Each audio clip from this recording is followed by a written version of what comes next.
Yo, dulu lahir dari tangan anak watan, kini meluncur macam kilat di awan. MC Tripa wajah baru menawan, kuasa simbol sebuah hati pun bergetaran.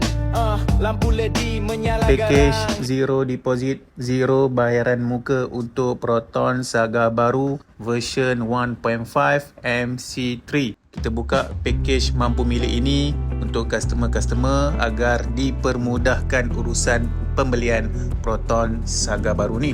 Sebab kita faham tak semua customer mampu untuk bayar 10% down payment, lebih kurang RM4,000 ke RM5,000. Jadi kita pemudahkan urusan package kosong deposit, kosong bayaran muka, customer tak perlu bayar apa-apa down payment pun, loan approve, sign, ambil kereta. Itu untung dia untuk package mampu milik Proton Saga MC3 ni. Untuk apply, anda wajib mempunyai dokumen yang lengkap. First, IC. Yang kedua, lesen memandu, lesen kereta.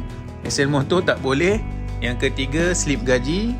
Dan yang keempat, bank statement.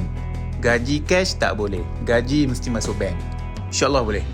Proton Saga MC3 version terkini ni mempunyai 3 pilihan spek.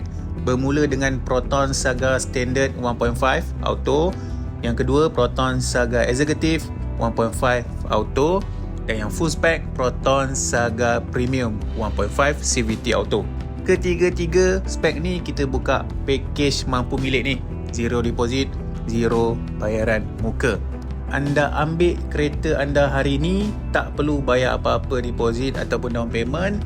Bayaran bulanan, bulan-bulan berikutnya baru start bayar. Itu bestnya untuk package kereta Proton Saga MC3 mampu milik ni.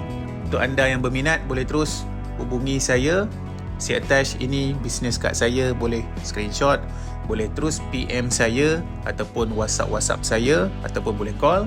Terus bertindak pantas, Proton Saga MC3 bakal menjadi milik anda. Assalamualaikum.